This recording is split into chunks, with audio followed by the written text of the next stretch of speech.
Hello भाइयों दोस्तों, आज का हमारा टॉपिक है इनऑर्गेनिक केमिस्ट्री, अकार्बनिक रसायन। अकार्बनिक रसायन में एक चैप्टर है जिसका नाम है एटॉमिक स्ट्रक्चर, जिसे हिंदी में परमाणु संरचना कहते हैं। उस चैप्टर में एक टॉपिक है जिसका नाम है फोटो इलेक्ट्रिक इफेक्ट, जिसे हिंदी में प्रकाश वैद्युत प्रभाव कहते हैं। ये जो टॉपिक है फोटो इलेक्ट्रिक इफेक्ट्स, ये मॉडर्न फिजिक्स का टॉपिक है। क्लास 12th में जब आप मॉडर्न फिजिक्स पढ़ेंगे तब इस टॉपिक को आपको बताया जाएगा। फोटो इलेक्ट्रिक इफेक्ट्स को सबसे पहले साइंटिस्ट हर्ज ने 1887 में डिस्कवर किया था। According to photo electric effects या what is photo electric effects, प्रकाश वर्धित प्रभाव क्या है, इसका डेफिनेशन है the phenomena of electrons emitting for metal surface by electromagnetic waves like as UV rays means ultraviolet, cosmic rays, gamma rays, X rays etcetera are called photoelectric effects. Again, the phenomena of electrons emitting for metal surface or metal by electromagnetic waves EMW like as ultraviolet rays, cosmic rays, gamma rays are called photoelectric effects. जो प्रकाश वर्धित प्रभाव है ये क्या है? देखिए, जैसे मान लीजिए कि एक कोई एक ब्लॉक है, माने कोई कि मेटल ब्लॉक है। मेटल ब्लॉक का मतलब है धात का टुकड़ा है। अब इस धात के टुकड़े पे मान लीजिए कोई रेज आ रही है, मान लीजिए है यूवी रेज है, हाई फ्रीक्वेंसी की होनी चाहिए। जो भी रेज मेटल सरफेस पर इंसिडेंट हो रही है या मेटल सरफेस से टकरा रही है, स्कैटरिंग हो रही है, वो बहुत हाई फ्रीक्वेंसी की होनी चाहिए, उसकी एनर्जी हाई होनी चाहिए। तो जब ये मेटल सरफेस पर फोटान के रूप में जो ये विद्युत चुंबकीय तरंग है, इलेक्ट्रोमैग्नेटिक वेव्स है, ये आके गिरता है। आप जानते हो लाइट भी है ड्यूअल नेचर, लाइट पार्टिकल्स भी है, लाइट वेव्स भी है, इलेक्ट्रॉन तरंग भी है, इलेक्ट्रॉन कण भी है।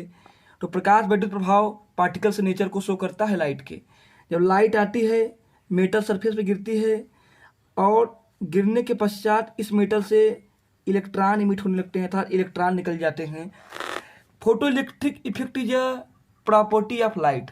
फोटो इलेक्ट्रिक इफेक्ट प्रकाश का गुण है। आप जानते हो प्रकाश में परावर्तन होता है, अपवर्तन होता है, विवर्तन होता है, व्यतिकरण होता है, ध्रुवण होता है। प्रकाश में की एक प्रॉपर्टी और भी जिसे प्रकाश वर्धित प्रभाव कहते हैं। जब प्रकाश किसी धातु की सतह पर पड़ती है तो उस धातु की सतह से इलेक्ट्रॉन निकलने लगते हैं, मतलब कि इलेक्ट्रॉन इमिट होने लगते हैं। बस इसी को घटना को प्रकाश वर्धित प्रभाव कहते हैं। अब प्रकाश वर्धित प्रभाव में निकलने वाले इलेक्ट्रॉन को फोटो इलेक्ट्रॉन कहते हैं, क्योंकि फोटो जो शब्द है इसका मतलब है प्रकाश। अब वैद्युत मतलब आवेश या इलेक्ट्रॉन, अब प्रभाव माने घटना। यह लाइट के कारण हो रहा है, माने light is a electromagnetic wave. Light एक विद्युत चुंबकीय तरंग है। Light is a transverse wave. Light एक अनुप्रस्थ तरंग है, प्रकाश एक अनुप्रस्थ तरंग है।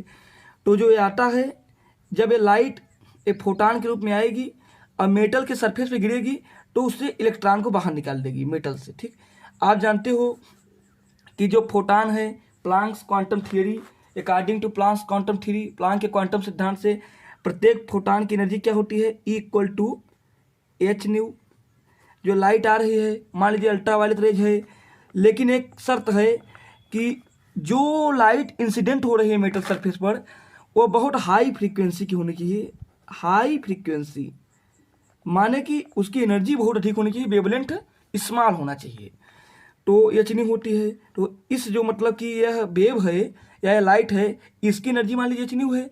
आप जानते हो कि प्लांक का क्वांटम सिद्धांत कहता है कि प्रकाश फोटान से मिलकर बना है। Photon is the packet of energy. Photon ऊर्जा के पैकेट हैं जिन्हें क्वांटा भी कहा जाता है। फोटान को तोड़ा नहीं जा सकता है, ये फोटान सिद्धांत है। तो मान लीजिए जो लाइट है इसकी मान लीजिए एच न्यू है एनर्जी। जब ये मेटल सरफेस से गिरता है तो मेटल सरफेस से इलेक्ट्रॉन को बाहर निकाल देता है, ठीक। तो जो एनर्जी एच न्यू है, यह एनर्जी दो रूपों में बट जाती है, यह दो रूपों में खर्च हो जाती है। मान लीजिए पूरा जो मैंने मेटल ब्लॉक लिया है, ये मान लीजिए एल्यूमिनियम का टुकड़ा है, एल्यूमिनियम का टुकड़ा है, पीस है, और ठीक। तो यह एनर्जी जो एच न्यू है, जो मेटल सरफेस पे गिरती है, यह दो चीज़ों में खर्च होती है। आप जानते हैं इस मेटल ब्लॉक में जो एल्यूमिनियम का टुकड़ा मैंने लिया है, इसमें लाखों एटम हैं, बहुत सारे एटम हैं। अब पता नहीं किस एटम से इलेक्ट्रॉन बाहर निकल रहा हो। यदि हम एक एटम के बारे में विचार करें तो आप देखेंगे कि एल्यूमिनियम का एटॉमिक नंबर 13, एटॉमिक वेट 27 होता है।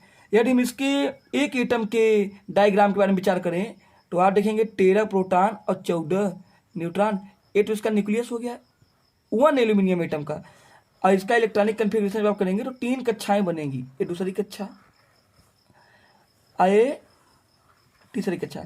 पहली कक्षा में 2 इलेक्ट्रॉन हैं, दूसरी कक्षा में 3 इलेक्ट्रॉन है, 8 इलेक्ट्रॉन है, सॉरी 8 इलेक्ट्रॉन है। जब आप इलेक्ट्रॉनिक कन्फिग्रेशन करेंगे तो आपको नंबर ऑफ इलेक्ट्रॉन्स पता चल जाएंगे, किस कक्षा में कितने इलेक्ट्रॉन है, और तीसरी में 3 इलेक्ट्रॉन है। तो आप ध्यान दीजिए, जब इस पे बाहर से इलेक्ट्रोमैग्नेटिक वेव्स इस मेटल में मान लीजिए पड़ती है या आपतित होती है, तो क्या होता है कि जो इलेक्ट्रॉन है, मान लीजिए इलेक्ट्रॉन है, इस इलेक्ट्रॉन को जो न्यूक्लियस है, ये न्यूक्लियस बहुत स्ट्रांग फोर्स से पकड़े रहता है, बांधे रहता है। तो इस इलेक्ट्रॉन को अगर इस एटम से निकालना है, बाहर करना है, तो इस न्यूक्लियस ने जितनी शक्ति इस इलेक्ट्रॉन पे लगा रखी है, उतनी बराबर शक्ति इस इलेक्ट्रॉन पे लगानी पड़ेगी, या इस इलेक्ट्रॉन को देनी पड़ेगी, या इस एटम को देना पड़ेगा, जिससे कि यह जो इलेक्ट्रॉन है, यह इलेक्ट्रॉन बाहर हो सके। तो वही शक्ति या वही जो एनर्जी है जो एच न्यू आती है, वह फर्स्ट फॉर्म में जो उसका पहला भाग है, वह पहला भाग इलेक्ट्रॉन को मुक्त करने में निकल जाता है। मतलब कि नाभिक के पकड़ से, नाभिक के प्रभाव से इलेक्ट्रॉन को छुड़ाने में खर्च हो जाता है।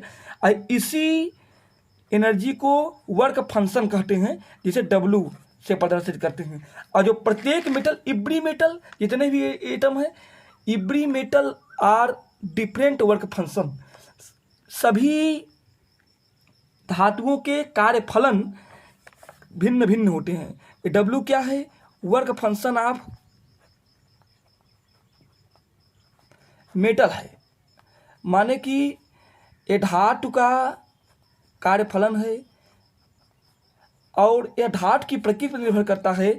चाहे आप मेटल का टुकड़ा इतना बड़ा लें, एल्यूमिनियम का, चाहे इतना बड़ा लें, उन दोनों के लिए W का मान हमेशा एल्यूमिनियम के लिए 4.6 इलेक्ट्रॉन वोल्ट होगा। माने कि आप इतनी अगर एनर्जी लगाएंगे तभी इस न्यूक्लियस के अट्रैक्शन फोर्स से इलेक्ट्रॉन मुक्त हो पाएगा, और नहीं हो पाएगा, ठीक।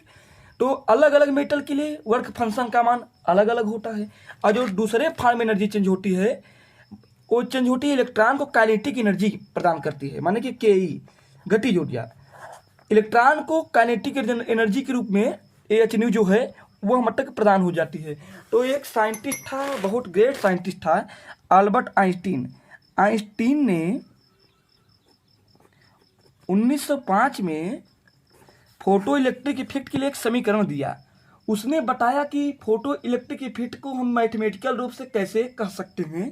एक इक्वेशन दिया जिसे Einstein photo electric effects equation कहते हैं। उन्होंने कहा कि जो energy of electromagnetic waves capital E है, वह बराबर होती है W क्या है? वर्क फंक्शन ऑफ मेटल, धातु का कार्यफलन, plus kinetic energy of electron, जो निकल रहा है इलेक्ट्रॉन, निकलने वाले इलेक्ट्रॉन की गतिज ऊर्जा और धातु के कार्यफलन के बराबर होता है, ठीक। तो जो E होता है, E बराबर एच न्यू होता है प्लांक के क्वांटम सिद्धांत से, कि किसी भी इलेक्ट्रोमैग्नेटिक वेव की एनर्जी होती है E बराबर एच न्यू, या E बराबर hc/λ। तो एच न्यू बराबर W plus Ke।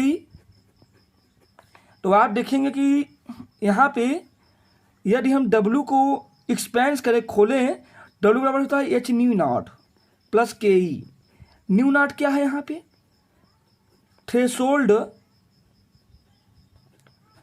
Threshold frequency है, देहली आवृत्ति है। इससे नीचे अगर आप मतलब कि इस आवृत्ति से अगर आप नीचे या कम की रेज या मतलब कि वेव को इंसिडेंट करेंगे मेटल पर, इस पर गिराएंगे, तो फोटो इलेक्ट्रॉन इमिट नहीं होंगे, अर्थात मेटल से इलेक्ट्रॉन बाहर नहीं निकल पाएगा। ठीक, तो यह न्यू नॉट से देहली तरंग दैर्ध्य को व्यक्त करते हैं। तो यदि हम इसको ऐसे लिखें, के ई का मान अगर हम निकालना चाहते हैं कि इलेक्ट्रॉन की काइनेटिक एनर्जी कितनी होगी, तो आप लिखेंगे H new minus H new not. आप जानते हैं कि के ई बराबर, इसमें कॉमन ले लेंगे आप एच, तो ये हो जाएगा new minus new not.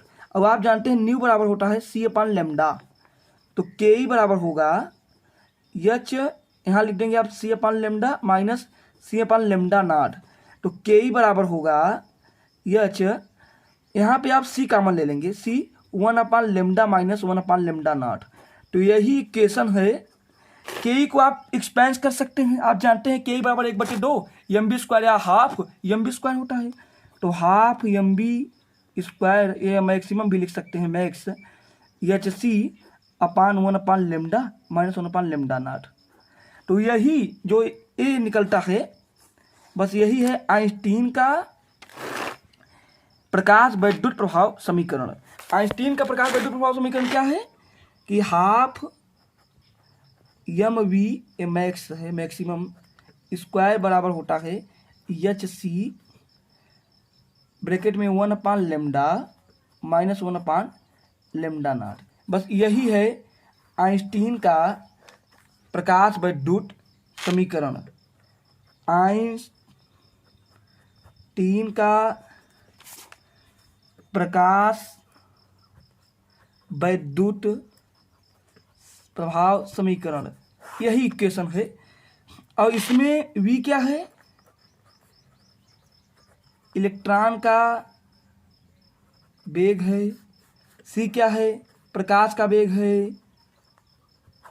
H क्या है? प्लांक्स कांस्टेंट है, इसका वैल्यू इतना होता है। लेमडा क्या है? वेवलेंथ ऑफ इलेक्ट्रोमैग्नेटिक वेव है। लेमडा नॉट क्या है? देहली आवृत्ति है। वी क्या है? इलेक्ट्रॉन का वेग है।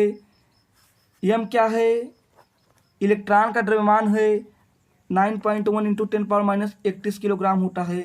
ठीक, हाफ क्या है? कांस्टेंट है। तो इस समीकरण की सहायता से आप प्रकाश वैद्युत प्रभाव के लगभग सभी सवालों को हल कर लेंगे। और केमिस्ट्री में इससे ज़्यादा आपको एटॉमिक स्ट्रक्चर में फोटोइलेक्ट्रिक इफेक्ट देखने को इंटर लेवल तक नहीं मिलेगा। That's all. फिर सुनिए एक बार, प्रकाश वैद्युत प्रभाव क्या है, फोटोइलेक्ट्रिक इफेक्ट क्या है। जब किसी धातु पर उपयुक्त आवृत्ति की, माने कि प्रॉपर फ्रीक्वेंसी, माने कि हाई फ्रीक्वेंसी की कोई इलेक्ट्रोमैग्नेटिक वेव, विद्युत चुंबकीय तरंग गिरती है, तो धातु की सतह से इलेक्ट्रॉन बाहर निकल जाता है। बस इसी घटना को, इसी क्रिया को, इसी प्रोसेस को फोटो इलेक्ट्रिक इफेक्ट कहते हैं। और इस फोटो इलेक्ट्रिक इफेक्ट को मैथमेटिकल रूप से वैज्ञानिक आइंस्टीन ने 1905 में परिभाषित किया था। जो फोटॉन गिरता है उसकी एनर्जी जो एच न्यू होती है वह 2 भागों में बट जाती है, W + के ई। ठीक, W क्या है? वर्क फंक्शन ऑफ मेटल है, और हर मेटल के लिए अलग अलग होता है। वर्क फंक्शन ऑफ मेटल का मतलब है कि अगर इतनी आप एनर्जी देंगे तभी इलेक्ट्रॉन निकलेगा। जैसे मान लीजिए कि एल्यूमिनियम का 4.6 इलेक्ट्रॉन वोल्ट है वर्क फंक्शन, तो आज जब 4.6 इलेक्ट्रॉन वोल्ट एनर्जी देंगे तभी इलेक्ट्रॉन न्यूक्लियस के अट्रैक्शन फोर्स से बाहर हो पाएगा। अगर इससे 4.5 देंगे तो नहीं हो पाएगा। यही है photo electric effect. That's all. यदि मेरा वीडियो आपको अच्छा लगे तो लाइक एंड सब्सक्राइब कीजिए।